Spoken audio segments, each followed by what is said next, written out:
ChemFact education. Last class हमने BeH2 molecule का ammo diagram पढ़ा, उसका सिंपल अप्रोच किस तरीके से एमो डायग्राम बनता है, लेकिन हमने उसमें ग्रुप थ्योरी का यूज नहीं किया कि ग्रुप थ्योरी के बेसिस पे हमें कैसे पता चलता है। हमने डिफरेंट ऑर्बिटल का इंटरेक्शन कराया, डिफरेंट वेव फंक्शन Ψ1, Ψ2, Ψ3, Ψ4, Ψ5 जितने भी बने थे।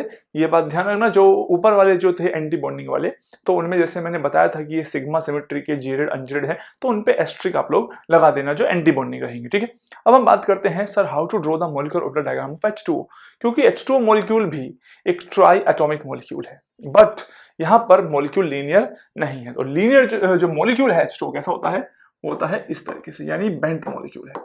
सबसे पहली बात मैं सिंपल अप्रोच बताता हूं, जैसे मैंने भी BeH2 में बताई है कि how to draw the MO diagram of H2O without using any scientific terms like group theory, quantum वाली टर्म इन्वॉल्व नहीं करने हो, सिर्फ हमें एक आइडिया लगाना हो कि H2O के होमो ल्यूमो किस टाइप के होंगे। तो ये एक सिंपल अप्रोच है, जो पता है तो अच्छी बात है। देखो, सबसे पहली बात तो यह है, हम अच्छे से जानते हैं, ग्रुप थियरी में भी हमने पढ़ा है कि जो प्रिंसिपल एक्सिस होती है, प्रिंसिपल एक्सिस जो है उसको हम क्या मान के चलते हैं, z axis. So this is your z axis.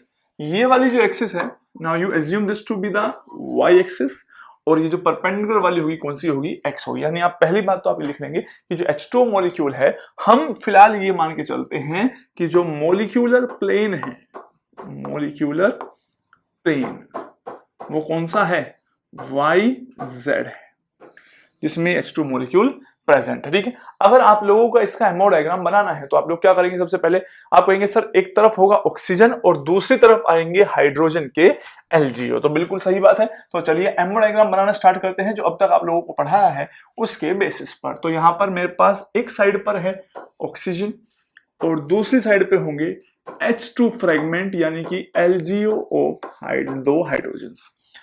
Oxygen के पास जो ऑर्बिटल्स हैं कौन कौन से हैं, एक है 2s ऑर्बिटल और तीन हैं px, py और pz। Let's suppose x, y, z, ये 2p ऑर्बिटल्स हैं, और वैसे ये तीनों डिजेनरेट हैं, which means they have equal energy, but for the sake of simplicity मैंने क्योंकि कौन किससे इंटरेक्ट करेगा उसके बेसिस पे तीनों को अलग बना दिया है। Now you have hydrogen atoms, दो हाइड्रोजन है तो आप पहले ही लिख सकते हैं कि सर दो हाइड्रोजन है तो कितने LGO बनेंगे, दो LGO बनेंगे, और LGO की एनर्जी हाइड्रोजन के 1s के बराबर होगी। तो let's suppose you have 2 LGO, LGO number 1, LGO number 2, और आप ये बेसिक आइडिया भी रखते हैं कि सर LGO अगर दो ही बनेंगे तो वी हैव 2 कॉम्बिनेशन पॉसिबल। कौन से, अगर एक तो ये व्हाइट मतलब दोनों में ही या तो पॉजिटिव फेज हो दोनों, या दोनों नेगेटिव फेज हो, एक LGO ये पॉसिबल है white phase. White means red, white को तुम पॉजिटिव फेज मानो या नेगेटिव। दूसरा पॉसिबल है एक लोब जो है, एक 1s जो है अगर वो पॉजिटिव फेज में है, दूसरा किस में होगा, नेगेटिव फेज में हो, तो यू हैव 2 LGOs पॉसिबल। तो कौन किससे इंटरेक्ट करेगा, तो you can see very easily जो 2s है, हालांकि सिमेट्रिक के हिसाब से देखोगे तो अगर ऑक्सीजन यहाँ पे है इस तरीके से, बहुत ध्यान से समझना सारी बातें मेरी, ठीक है। इसकी मैं निब थोड़ी सी पतली करता हूँ, like that's much enough. Okay, oxygen जो है उसके पास दो हाइड्रोजन है, एक हाइड्रोजन यहां, एक हाइड्रोजन है यहां पे। अगर आप सिमेट्री वाइज सोच रहे हैं तो आप ऐसा सोच सकते हैं, सर अगर ये इसका 2s है और ये जो दो हाइड्रोजन है ये इनके 1s है,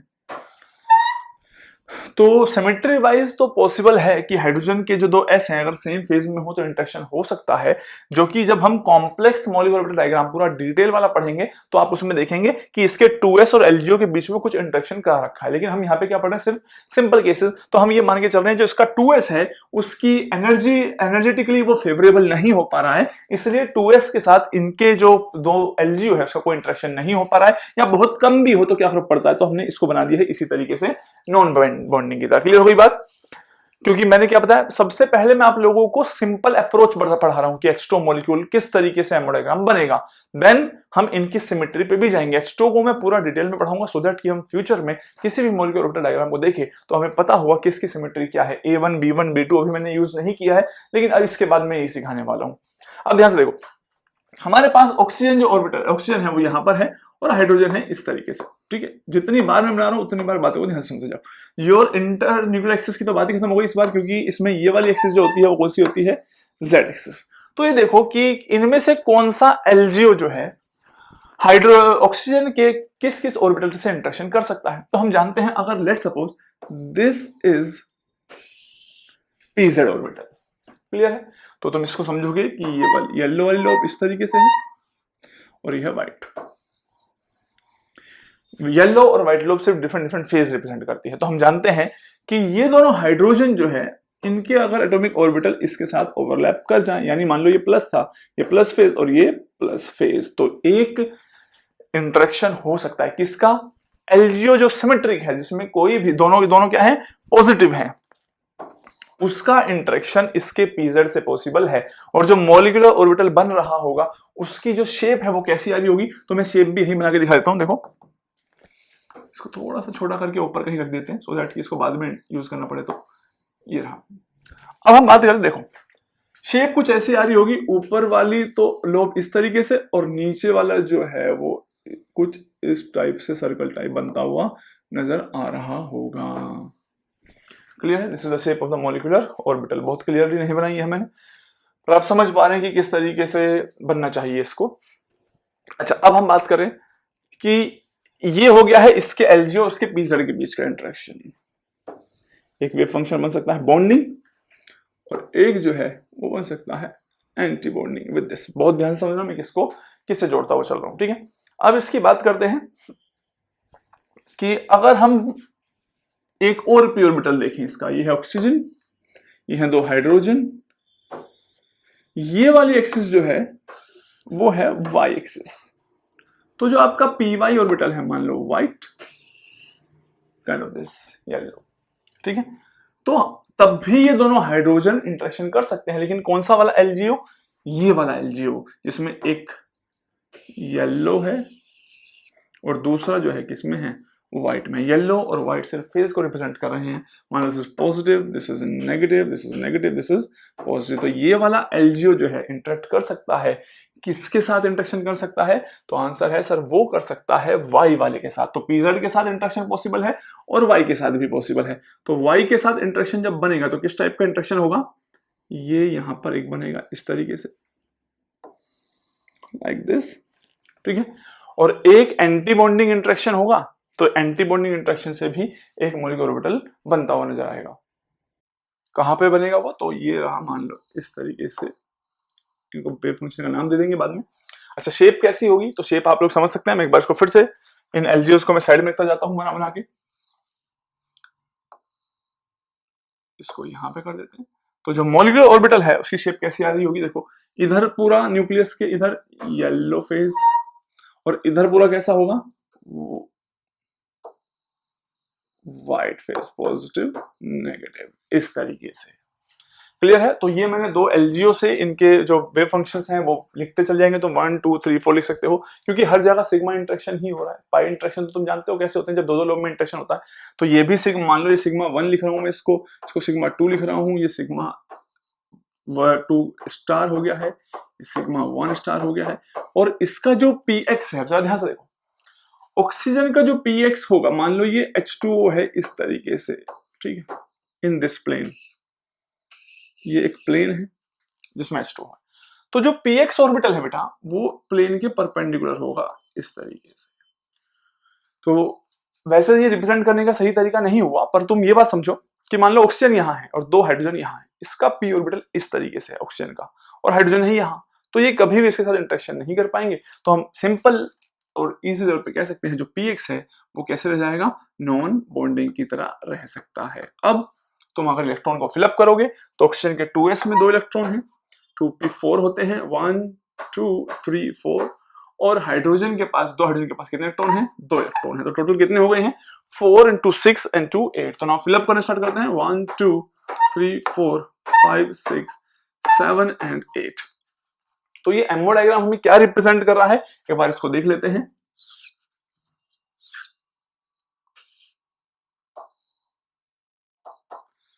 तो इसका मतलब 2 सिग्मा बॉन्ड है OH के साथ, एक सिग्मा 1 एक सिग्मा 2, क्योंकि इंटरेक्शन थोड़े अलग अलग टाइप के हैं, बिल्कुल सेम इंटरेक्शन थोड़े हुए हैं। तो यानी कि एमओटी के अकॉर्डिंगली जो दो सिग्मा बॉन्ड है उनकी जो एनर्जी है उसमें थोड़ा सा क्या होगा?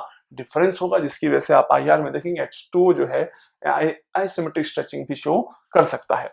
और इसके अलावा ऑक्सीजन के पास जो है दो लोन पेयर है, एक ये नॉन बॉन्डिंग में और एक ये नॉन बॉन्डिंग में, यानी कि जो हम इस तरीके से दिखा देते हैं तो एक्चुअली एक जो है वो 2s वाला है, प्योर बोल सकते हैं इसको, क्योंकि मैंने पहले ही बता दिया ये एमओ डायग्राम जो मैं तुम्हें पढ़ा रहा हूँ ये तो बहुत सिंपल है। जो तुम लोगों को एक आइडिया पेपर में ध्यान होना चाहिए कि H2O का एमओ डायग्राम है, H2 के दो LGO है, इस तरीके का इंटरेक्शन होगा एक, और ये दूसरा वाला जो है वो ये p ऑर्बिटल में प्रेजेंट है, किसमें है, px में है। अगर इंटरन्यूक्लियर एक्सिस हम किसको मान के चल रहे हैं, z को मान के चल रहे हैं। तो ये एक आइडिया है कि H2O का एमओ डायग्राम किस टाइप का दिखेगा, और बहुत सिंपल बना दिया है क्योंकि है जो हायर मॉलिक्यूल्स होंगे उसमें मान लो मैं कहूं CH4 का एमओ डायग्राम कैसा होगा, तो उसका भी एक आइडिया मतलब जिसमें मैंने जो डिफिकल्ट क्वांटम ग्रुप थ्योरी वाले पार्ट हटा के इजी तरीके से एमओ डायग्राम समझने के तरीके बता रखे हैं। और सीधी सी बात है, थोड़ी सी केयरफुली इनको ध्यान से सब पढ़ना होगा हमें, क्योंकि कुछ इंटरेक्शंस हमने इसमें मिसिंग किए हुए हैं, तभी H2 जैसे एमओ डायग्राम को इतनी जल्दी हमने बना दिया है। अब हम बात करते हैं कि अगर हम ग्रुप थियरी से और पूरा डिटेल में पता लगाएं कि ये वाले कौन से सिमेट्री के ऑर्बिटल हैं, ये A1 B1 यहाँ कैसे लिखा होगा, तो पूरा डिटेल पढ़ने के लिए आप तैयार हैं तो बहुत एनर्जी के साथ बैठ जाइए। तो स्टार्ट करते हैं H2O मॉलिक्यूल का एमओ डायग्राम को समझना। सबसे पहला पॉइंट एमओ डायग्राम बनाने के लिए आप लोगों को किसी भी मॉलिक्यूल का मॉलिक्यूलर डायग्राम बनाना है तो first of all you should know the point group of the molecule. Point group किसी भी मॉलिक्यूल का क्या होता है वो मैंने ग्रुप थ्योरी में पूरा डिटेल में पढ़ाया ही है, और H2O मॉलिक्यूल का जो पॉइंट ग्रुप होता है वो क्या होता है, C2V पॉइंट ग्रुप। इसीलिए मैंने यहाँ पर C2V की कैरेक्टर टेबल को पहले ही बनाया हुआ है। ये मॉलिक्यूल सिंबल्स हैं, कौन सा कैरेक्टर किसका क्या होगा, किस तरीके से मॉलिक्यूल सिंबल आते हैं, कैरेक्टर टेबल कैसे डेवलप करते हैं, मैंने पूरी डिटेल में H2O की ही पढ़ाई हुई है। ठीक है, अब देखो ये वाली जो एक्सिस होगी जो इस तरीके से आ रही है, आप इसको z एक्सिस मान के चलेंगे, और ये वाली जो एक्सिस है इसके परपेंडिकुलर वाली y है, जो प्लेन के परपेंडिकुलर है वो कौन सी है, x है। जब भी ये डैश लगा होता है कैरेक्टर टेबल में, मोस्ट ऑफ द टाइम वो जो मॉलिक्यूलर प्लेन है उसको रिप्रेजेंट करता नजर आएगा। अब लोगों को ये बात समझनी है कि अगर हमें H2O का एमओ डायग्राम बनाना है तो किस तरीके से बनेगा। तो H2O का एमओ डायग्राम मैं बनाता हुआ चलूंगा साथ साथ। तो आप लोग जानते हैं कि H2O का एमओ डायग्राम बनाने के लिए सर हमारे पास एक तरफ होगा क्या, ऑक्सीजन, जो नॉलेज अब तक आपके पास है।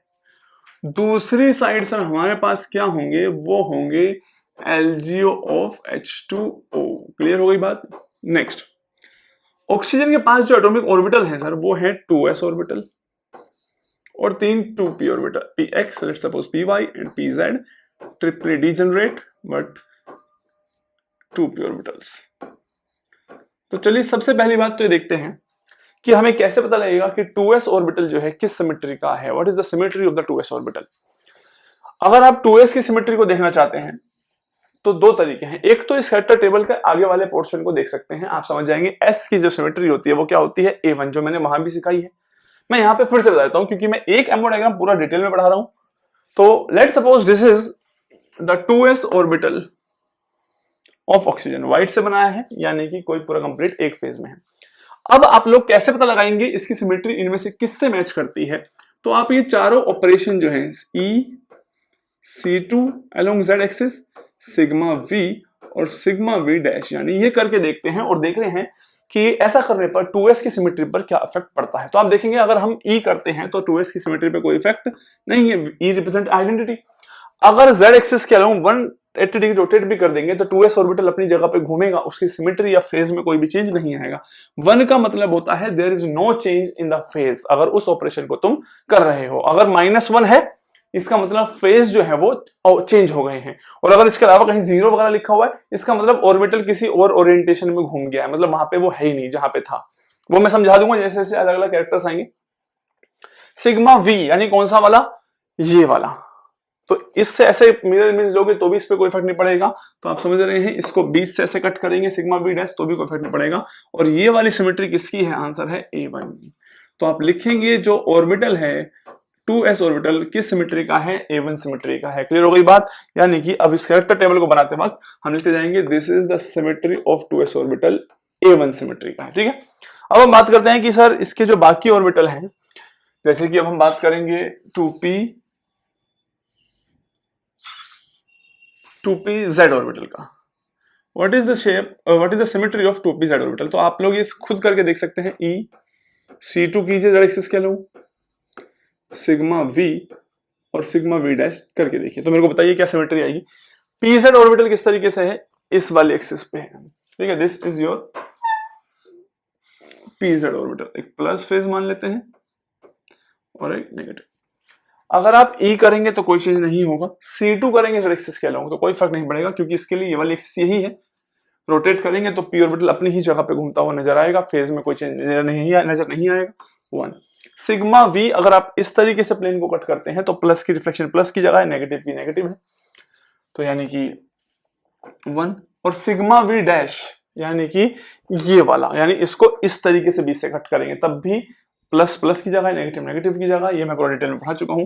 दैट मींस इसकी सिमेट्री भी जो है वो क्या आ गई है, A1 सिमेट्री आई है, A1। तो आप लोग लिख देंगे कि अच्छा इसका मतलब ये हुआ कि जो 2pz है वो भी A1 ही सिमेट्री रखता है। जैसे कि मैंने तुम्हें अभी पहले बताया था, जब हम LGO बना रहे थे, मैंने क्या बताया था, यहां जो हाइड्रोजन के जो 2 LGO बनाए थे, जब मैं सिंप्लीफाइड वे में समझा रहा था कि मैं कह रहा था कि वो 2s से भी मैच कर रहे हैं सिमेट्री, और किससे कर रहे थे, 2pz से। लेकिन वो इस डिटेल मेथड का सिंपल वे है, सीखना तो यही पूरा डिटेल में है, ठीक है। चलिए अब हम देखते हैं, आप लोग अपने आप कीजिए इस काम को, 2px ऑर्बिटल लिखिए और चेक कीजिए 2px ऑर्बिटल जो है उसकी सिमेट्री क्या होगी, जल्दी से कैलकुलेट करो। 2px ऑर्बिटल, पहले y कर लेते चलो, और आप तो दोनों ही वीडियो को रोक के फाइंड आउट कीजिए। y ऑर्बिटल इस तरीके से होगा, y एक्सिस पर प्लस नेगेटिव, E करेंगे नो इफेक्ट, C2 करेंगे अगर इस एक्सिस के अलावा, क्योंकि ये आपकी z एक्सिस है तो फेज चेंज हो जाएंगे। सिग्मा v अगर आप करते हैं ऐसे रिफ्लेक्शन लेंगे तो भी फेज चेंज होते हुए नजर आएंगे, लेकिन अगर इस तरीके से मॉलिक्यूलर प्लेन से कट करेंगे तो फेज चेंज करते हुए नजर नहीं आएंगे। 1 -1 -1 1, यानी कि 2py belongs to B2 symmetry, छोटा कर देना ऑर्बिटल के लिए। अब हम बात करते हैं 2px किस सिमेट्री से मैच करता होगा, तो 2px जो है वो प्लेन के परपेंडिकुलर है इस तरीके से, क्लियर है। तो आप E करेंगे तो कोई इफेक्ट है ही नहीं, आप समझ गए हैं। अगर x एक्सिस पे भी p ऑर्बिटल है ऐसे और z एक्सिस इस तरीके से प्लेन में है, वर्टिकल पे रोटेट करेंगे तो ऑब्वियसली जो है उसकी बात है कि -1 हो जाएगा। px ऑर्बिटल को जब आप यहाँ px ऑर्बिटल है और इसी प्लेन से कट करेंगे तो प्लस प्लस और नेगेटिव नेगेटिव की इमेज वही रहेगी जहां होती है, तो दिस इज 1। लेकिन ये है px ऑर्बिटल, आप यहां से कट करेंगे तो प्लस की इमेज नेगेटिव और नेगेटिव की इमेज प्लस आएगा, दिस इज लाइक दिस। तो दैट मींस आप कह सकते हैं कि 2px जो है वो किस सिमेट्री का है, B1 सिमेट्री का है। तो दिस इज हाउ आप किसी भी मॉलिक्यूल का एमओ डायग्राम पूरा डिटेल में बनाना चाहते हैं तो your first task is what. तो 2 स्टेप में आप एमओ डायग्राम बनाएंगे। पहले स्टेप में जो जिसका भी एमओ डायग्राम आप बना रहे हैं उसके एटॉमिक ऑर्बिटल्स की सिमेट्री को आप फाइंड आउट कर लीजिए। हमने क्या फाइंड आउट की है वो देख लेते हैं। 2py वाला B2 है, 2py वाला B2 है और ये क्या है, 2px वाला B1 सिमेट्री है। This is how you have determined the symmetry of atomic orbitals. Now you have other to second step. Second step क्या है, अब हमें समझना है सर LGO जो है, अगर LGO की सिमेट्री इनमें से जिससे मैच करती होगी सिर्फ वही इनके साथ इंटरेक्शन कर पाएंगे, अदरवाइज नहीं करेंगे। तो LGO की सिमेट्री इनमें से ही कुछ होनी चाहिए। LGO की सिमेट्री डिटरमाइन करने के 2 तरीके हैं, क्योंकि यहां पर सिंपल केस है, हमारे पास 2 ही हाइड्रोजन है, तो हम जानते हैं एक पॉसिबिलिटी ये होगी कि दोनों हाइड्रोजन जो है प्लस फेज में होगी इस तरीके से। This is the first phase. भाई हम जानते हैं, याद रखना हमेशा, 2 हाइड्रोजन है तो 2 LGO बनेंगे, और पॉसिबिलिटीज मैंने आप लोगों को बनाकर दिखाई दी है। क्या पॉसिबिलिटी, एक तो ये हो सकती है, दूसरी पॉसिबिलिटी ये है अगर एक प्लस फेज में है दूसरा वाला नेगेटिव फेज में हो। These are the 2 sets of LGOs आप लोगों के पास है, ठीक है। अब आप एक बात समझिए कि अगर हम इसकी सिमेट्री पता लगाना चाहते हैं जिसमें दोनों प्लस फेज हैं और इनकी सिमेट्री पता लगाना चाहते हैं, तो हमें सेम सिमेट्री ऑपरेशंस इन पर करके देखने होंगे और हम देखेंगे सेम सिमेट्री ऑपरेशन करने पर ये किस तरीके से चेंज होते हैं। तो मैं इसको एक बार थोड़ा सा छोटा कर देता हूं ताकि हम सिमेट्री ऑपरेशन इन पर परफॉर्म कर सकें। आप ध्यान रख देते हैं, चलिए यहां बहुत है।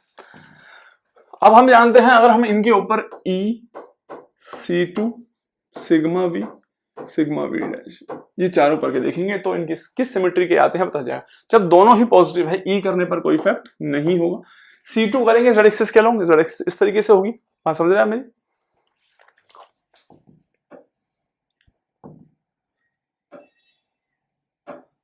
चलिए, क्योंकि आप ये बात समझिए H2 मॉलिक्यूल कुछ इस तरीके से OH, तो एक हाइड्रोजन इस तरीके से, दूसरा यहाँ पे है, तो आपकी C2 इसलिए मैंने कहा यहां से जा रही है। 180 डिग्री पे रोटेट करेंगे, दोनों LGO अपनी पोजीशन, एटॉमिक ऑर्बिटल अपनी पोजीशन चेंज करेंगे, लेकिन कोई फेज में डिफरेंस नहीं आएगा क्योंकि दोनों पॉजिटिव है। तो अगर आप यहां से प्लेन ऑफ सिमेट्री को पास करेंगे, दोनों की इमेज पॉजिटिव ही आएगी, इसके रेस्पेक्ट में भी एंटी सिमेट्रिक है। और अगर मॉलिक्यूलर प्लेन से कट करोगे इस तरीके से भी, तो दो पॉजिटिव फेज वाले ऑर्बिटल है, क्रॉस करो तो कोई इफेक्ट नहीं होगा, दैट इज 1। यानी कि ये वाला जो LGO है, लेट्स सपोज इसको मैंने नाम दे दिया LGO1, इन फेज है और सिमेट्री क्या हो गई है इसकी, A1 सिमेट्री। ठीक है, दूसरी बात करते हैं प्लस और नेगेटिव वाले की। तो अगर आप C2E करेंगे तो E करने पे कोई इफेक्ट नहीं है, वो तो आइडेंटिटी हो गई है। C2 करेंगे तो प्लस और नेगेटिव अपने फेज चेंज कर लेंगे -1। ऐसे ही अगर 20 से सिग्मा V से रिफ्लेक्शन लेंगे तो भी चेंज करेंगे ये, लेकिन अगर आप मॉलिक्यूलर प्लेन से रिफ्लेक्शन लेंगे तो ये बिल्कुल भी अपनी फेज चेंज करते हुए नजर नहीं आएंगे। दैट इज वाई 1 -1 और 1 ये वाला -1 यानी कि कौन से सिमेट्री का है ये वाला LGO, दिस LGO नंबर 2 नाम देता हूं मैं इसको, ये हो गया है B2 सिमेट्री का। ये एक तरीका है LGOs की सिमेट्री को डिटरमाइन करने का। दूसरा तरीका, और सारे के सारे तरीके जो है मैं आपको वो बता दूंगा, उसकी आप लोगों को टेंशन लेने की जरूरत नहीं है। तो यहां तक कर लिया हमने काम, नेक्स्ट स्टेप की तरफ चलते हैं। चलिए अब हम इनको मिक्सिंग करना स्टार्ट करते हैं, क्योंकि हमारे पास एटॉमिक ऑर्बिटल्स की सिमेट्री पता है, LGOs की सिमेट्री हमें पता चल गई है, तो अब हम मिक्सिंग कर सकते हैं। ठीक है, अब वो क्या करना, हम ये बात ध्यान रखना, मैंने इनको थोड़ा सा ऊपर किया है सो दैट कि आप लोग बात समझ सकें कि जो एनर्जी होती है हाइड्रोजन के 1s की वो यहाँ पे होगी और दोनों LGO इक्वल एनर्जी में होंगी। सारी बातें मैं पहले बता चुका हूं आप लोगों को। तो अब हमें ये बात समझनी है, क्योंकि जो LGO1 है वो 2s और 2pz दोनों तीनों जो है सेम सिमेट्री काइंड ऑफ रखते हैं, और अगर जिनकी सिमेट्री मैच करती है तो उनमें ओवरलैपिंग हो सकती है। हालांकि 2s वाले की जो सिमेट्री है वो तो मैच कर जाएगी इसके साथ, A1 है, लेकिन इसकी एनर्जी में थोड़ा गैप हो सकता है, इसलिए इनके बीच में कुल मिला के इंटरेक्शन आपको डायरेक्ट किसके बीच में करना है, A1 एक यहाँ है, एक A1 यहाँ है, एक A1 यहाँ है। अब आप सिर्फ इतना काम कीजिए, आपने क्या किया, एटॉमिक ऑर्बिटल्स के सिमेट्री निकाल ली पॉइंट ग्रुप से, वहां से कैरेक्टर टेबल से, यहाँ पर जो LGO बने उनकी सिमेट्री निकाल ली। अब आपको कुछ सोचना नहीं है, जो थियोरेटिकल सोचना वाला काम था वो मैं पहले ही बनवा चुका हूं आप लोगों को। अब तो तुम्हें बस ये देखना है कि अगर A1 ये रहा, A1 ये रहा और 3 A1 है, तो मैं पहले बता चुका था अगर ये सिचुएशन होती है तो 3 ऑर्बिटल बनते हैं इस तरीके से। मान लो ये इन दोनों से बनेगा एक, और 3 बनेंगे, एक यहां बनेगा, ठीक है, और एक अराउंड यही बन जाएगा इस तरीके से। ठीक है, ये इसके भी इंटरेक्शन इससे तक भी जाएंगे लाइक दिस। ठीक है, तो आप लोगों को ये बात समझनी है कि जैसे मैंने बताया था कुछ टाइम पहले भी कि ये हालांकि bonding, anti bonding, non bonding तभी मैंने बताया था स्टार लगा पाएंगे जब हम बहुत क्लियरली उनको पहचान पा रहे होते हैं। यहां हमें टेंशन लेने की जरूरत नहीं, हमें यहां सिर्फ क्या लिखना है, ये है A1, ये भी A1 सिमेट्री का है, ये भी A1 सिमेट्री का है, लेकिन ये क्लियरली एंटी बॉन्डिंग है, तो इसको हम क्या कर देंगे, A1 स्टार लिख सकते हैं। इसके बाद हम बात करते हैं बाकी हमारे पास कौन सी सिमेट्री का बचा हुआ है। हमारे पास बाकी दूसरी सिमेट्री बची हुई है B2, और यहाँ पर भी क्या है B2, B1 का कोई भी हमारे पास यहाँ नहीं है। तो अब B2 है Y वाले की, तो यहां से B2 इस तरीके से, ये है B2 सिमेट्री, यहां से this is B2 star. B1 symmetry यानी PX वाले का कोई भी नहीं है, जैसे कि हमने थियोरेटिकली जब एमओ डायग्राम बना रहे थे तब भी मैंने कहा था B1 सिमेट्री का कोई नहीं होगा। तो B1 वाला जो है इस तरीके से होगा। अगर आप इलेक्ट्रॉन्स की फिलिंग करना चाहते हैं तो 2 और 4 6 इनके पास है और 2 वहां 8 है, तो इलेक्ट्रॉन फिलअप करने के बाद आपको इस तरीके का एमओ डायग्राम बनता होना जाएगा। ये है with complete knowledge, complete information. हर एक होमो की सिमेट्री क्या है B1, ल्यूमो की क्या है B2 स्टार है, और हम अच्छे से जानते हैं सारी सिचुएशंस तुमसे कैसे कैसे क्वेश्चन हो सकते हैं। हमें यहाँ इसको रटने की कोशिश मत करना, H2O के एमओ डायग्राम को सारी बातें समझनी है, तुम्हें सारी इंफॉर्मेशन दी होती है बेटा। ठीक है, अब मैं थोड़ा सा इनकी शेप के बारे में भी बात कर देता हूं कि ये वाला जो A1 है, जो लोअर एनर्जी का A1 है, लोएस्ट एनर्जी का A1 3 है, हाईएस्ट एनर्जी का है एक A1, और एक लोएस्ट एनर्जी का है, और एक यहाँ पे है बीच में। तो इनकी किस तरीके की शेप होती होगी, तो ध्यान से देखो। 2s वाले में क्या रहा है, ऑक्सीजन का 2s है इस तरीके से, हाइड्रोजन के दो 2s हैं इस तरीके से। तो इलेक्ट्रॉन क्लाउड जो है वो इनकी मिक्सिंग होने से बन रहा है, तो कुछ इस तरीके का शेप जो है कुछ ऐसा बनता हुआ नजर आएगा। दिस इज द होमो, इसको मैं ऐसे फिलअप कर देता हूँ, होमोनी, this is the shape of A1। Clear हो गई ये बात। अब हम बात करते हैं कि अगर हम B2 इसके ऊपर वाले की इस मॉलिक्यूलर ऑर्बिटल की शेप कैसी होगी। तो जो B2 है, तो यहां आप समझ पा रहे होंगे कैसे बना हुआ है। एक तो py था और दूसरा कौन से थे, ये वाला py मान लो इस तरीके से प्लस नेगेटिव, और एक हाइड्रोजन का 1s इस तरीके से था और दूसरा इस तरीके से था। क्लियर। तो आप देखेंगे कि इसको रिप्रेजेंट करने का तरीका यह है कि यहां पर इलेक्ट्रॉन क्लाउड हो गया है पूरा और यहां पर इलेक्ट्रॉन क्लाउड हो गया है इस तरीके से, और एक इसमें क्या आ गई है, नोड आ गई है। तो ये वाला जो A1 बना हुआ है ये कैसे बना था, इसका pz ऑर्बिटल, यानी कि अगेन A1 की बात करता हूं, pz का मतलब है इस तरीके से, और इनके दो s ऑर्बिटल। तो आपको इलेक्ट्रॉन क्लाउड कैसा नजर आएगा, इस तरीके से। इसमें भी एक नोट टाइप आपको नजर आएगी।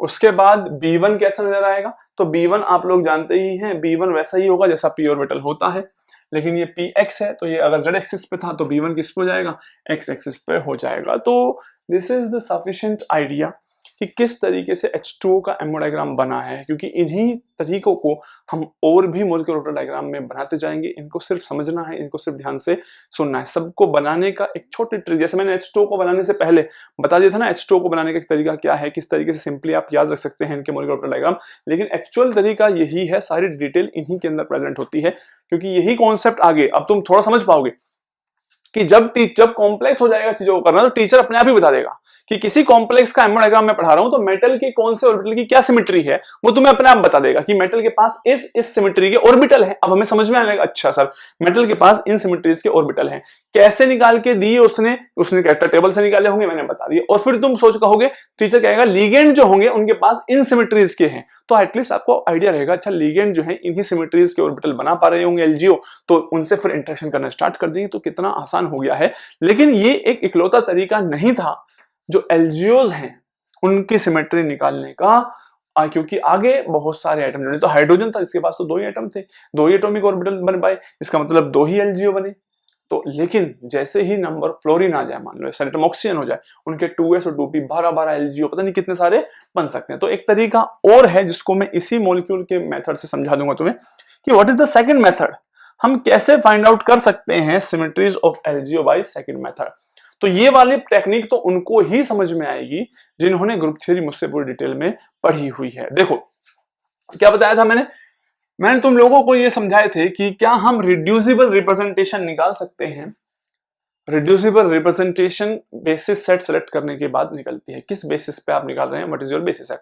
तो बेसिस सेट इस बार आप सेलेक्ट करेंगे क्या, बेसिस सेट आपका होगा एटॉमिक ऑर्बिटल्स जो एलजीओ बनाने वाले हैं, एटॉमिक ऑर्बिटल्स। ठीक है, आपके पास दो एटॉमिक, क्योंकि हाइड्रोजन दो हैं, ये रहे दो एटॉमिक ऑर्बिटल। अभी हम फेज की कोई भी बात नहीं कर रहे हैं।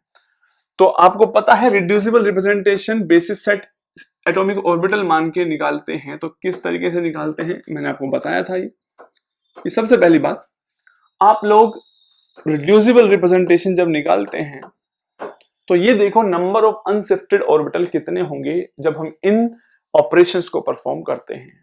तो अगर हम ई करते हैं तो अनशिफ्टेड दोनों के दोनों ऑर्बिटल यहीं पर रहेंगे। C2 करते ही दोनों ही ऑर्बिटल अपनी पोजीशन चेंज कर लेंगे, यानी अनशिफ्टेड कितने रहे, 0। सिग्मा V करेंगे आप तो इसकी इमेज यहां, इसकी इमेज यहां, अनशिफ्टेड कितने हो गए, 0। लेकिन अगर आप सिग्मा V डैश करेंगे तो आपको पता है दोनों ऑर्बिटल अपनी जगह पे ही रहेंगे, तो नंबर ऑफ अनशिफ्टेड कितने हो गए हैं, 2 हो गए। यानी स्टेप नंबर 2, अगर आप एलजीओज की सिमेट्री फाइंड आउट करना चाहते हैं उन मॉलिक्यूल्स में, तो सबसे पहला स्टेप है आपको रिड्यूसिबल रिप्रेजेंटेशन निकालनी है, बेसिस सेट क्या लेके चलने हैं, जो तुम्हारे साइड एटम है या लिगेंड्स हैं उनके एटॉमिक ऑर्बिटल्स। अब रिड्यूसिबल को आप इररिड्यूसिबल में कन्वर्ट करना जानते हैं। क्या मैंने सिखाया है, किसी भी रिड्यूसिबल में कितनी इररिड्यूसिबल रिप्रेजेंटेशन होती है, तो आप जब उनको निकालेंगे, या फिर मैं तो डायरेक्ट ही बता सकता हूं फिलहाल यहाँ पे, क्यों भाई देखो रिड्यूसिबल को इररिड्यूसिबल में कैसे कन्वर्ट करते हैं, ग्रुप 3 देखो, और ये मैंने अलग से लिखा हुआ है आपके ऊपर, conversion of reducible into irreducible. जैसे ही आप कन्वर्ट करेंगे तो आपको पता लग जाएगा ये कौन सी दो इररिड्यूसिबल रिप्रेजेंटेशन के कॉम्बिनेशन से आएंगे। मैं तो डायरेक्ट ही बता सकता हूं कि ये कौन सी दो इररिड्यूसिबल रिप्रेजेंटेशन, जैसे कि A1, एक तो A1 में क्या था 1 1 1 1, दूसरी जो होगी वो ये होगी कि ये 1 हो, ये -1 हो, ये -1 हो, ये 1 हो, यानी कि दूसरी कौन सी है B2, क्योंकि इन दोनों को अगर आप जोड़ते हैं तो ही ये वाली रिड्यूसिबल रिप्रेजेंटेशन बन पाएगी। इसका मतलब जब आप रिड्यूसिबल को इररिड्यूसिबल में कन्वर्ट करते हैं तो आपके पास वो सिमेट्रीज आ जाती हैं जो एलजीओ की होंगी, एलजीओ। तो यहां से आपने क्या निकाल लिया कि सर A1 और B2 सिमेट्री किसकी होगी, एलजीओ की, यानी ये दूसरा तरीका हुआ। ठीक है, आप इस तरीके से भी एलजीओ की सिमेट्री निकाल सकते हैं, और उसके बाद आप एलजीओ की सिमेट्री A1 और B2 लिखेंगे। तो जस्ट लाइक दैट आप इस तरीके से एमो डायग्राम इसका फिर से कंस्ट्रक्ट कर सकते हैं। Subscribe our YouTube channel and download app now.